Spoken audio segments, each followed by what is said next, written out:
Hello everyone, मैं आशा करता हूँ कि आप सब बहुत अच्छे होंगे।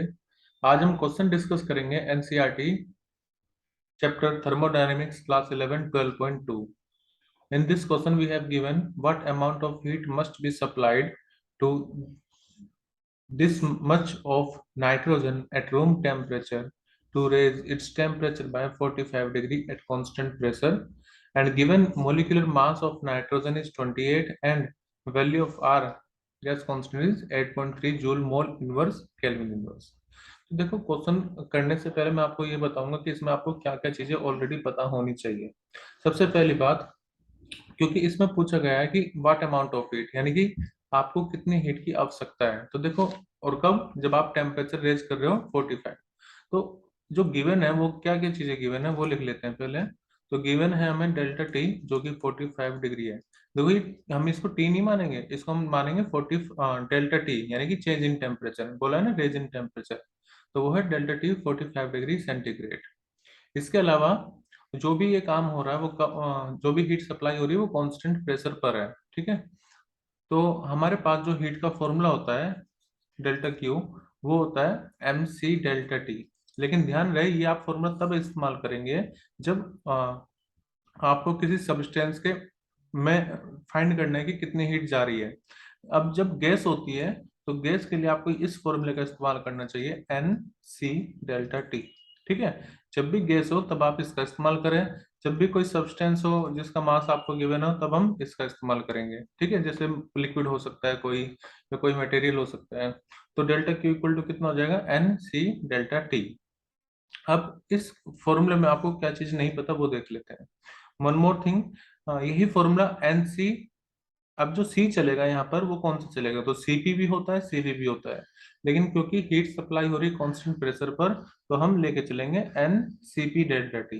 ठीक है। तो ये तो हमने ये डिस्कस किया है कि कौन सा फॉर्मूला आप इसमें इस्तेमाल करोगे, delta Q equal to N CP delta T. अब बात करते हैं कि यहाँ पर एन की वैल्यू कितनी होगी। ठीक है। तो देखो, एन इक्वल टू होता है गिवन मास, या जो भी मास आपको गिवन है। एन है यहाँ पर नंबर ऑफ मोल्स। ठीक है, number of moles of gas, तो ये बराबर हो जाएगा मास ऑफ गैस अपॉन में इसका मोलिक्यूलर मोलिक्यूलर मास। ठीक है, ये हम इन ग्राम ले रहे हैं। तो एन, क्योंकि एन की तो कोई यूनिट आएगी नहीं, तो यहाँ पर हम मास ऑफ गैस लिखेंगे जो कि आपको गिवन है 2 × 10⁻²। और देखो, इसको मैं किलोग्राम में किलोग्राम में चेंज कर रहे हैं, तो 10⁻³ से मल्टीप्लाई कर दीजिए और इसको डिवाइड कर दीजिए 28 से। तो जब आप इसको सोल्व करेंगे तो एन की वैल्यू आ जाएगी 20/28। तो एन की वैल्यू हमें पता चल गई है। अब सीपी कैसे निकाला जाए, तो देखो, सीपी निकालने के लिए मैं आपको ट्रिक बता देता हूँ कैसे निकालते हैं। सीपी होता है specific heat at constant pressure. तो यहाँ पर जो गैस है वो है नाइट्रोजन, और आपको पता है नाइट्रोजन कैसी होती है, डाई एटॉमिक। Diatomic. ठीक है, diatomic, die atomic.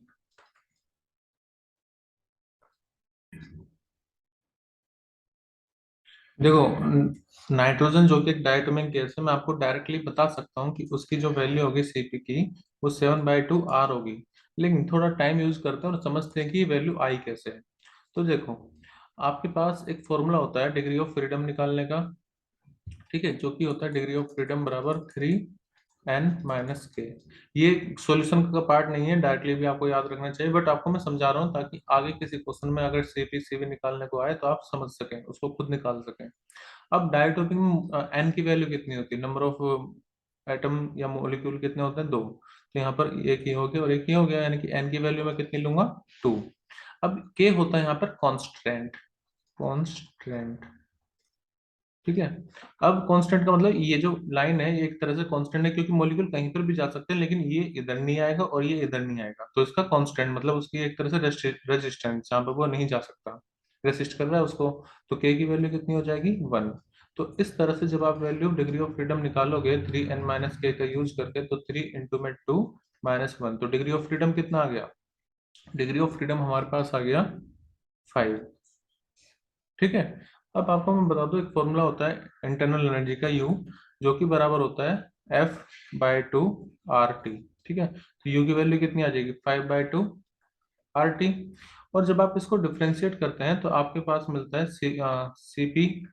CP मिलेगा आपको जब आप इसको टेम्परेचर के रेस्पेक्ट में डिफ्रेंशिएट करेंगे। ठीक है, अब जब हम टेम्परेचर के रेस्पेक्ट में डिफ्रेंशिएट करेंगे तो हमें मिलेगा CV, तो वो बराबर हो जाएगा D/dt। और देखो ये हमारे पास है F/2 RT, तो टेम्परेचर के रेस्पेक्ट में डिफ्रेंशिएट करें तो कितना आ गया 5/2 R। और देखो CP - CV इक्वल टू कितना होता है R, तो अगर मुझे CP निकालना है तो R प्लस CV हो जाएगा, CP बराबर R, और CV की वैल्यू कितनी है 5/2 तो ये CP कितना आ जाएगा 7/2 जो कि मैंने आपको पहले ही बता दिया था कि डायटोमिक के लिए CP की वैल्यू 7/2 होती है। ठीक है, हालांकि ये सिर्फ मैंने आपको समझाया है, इसको आपको क्वेश्चन में करके दिखाने की कोई जरूरत नहीं है। अब अपना आगे का काम करते हैं।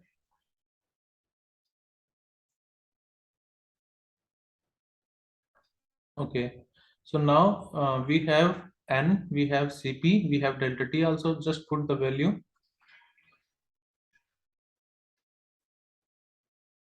ओके, तो Q यानी कि जो डेल्टा Q है वो आ जाएगा NCP डेल्टा T।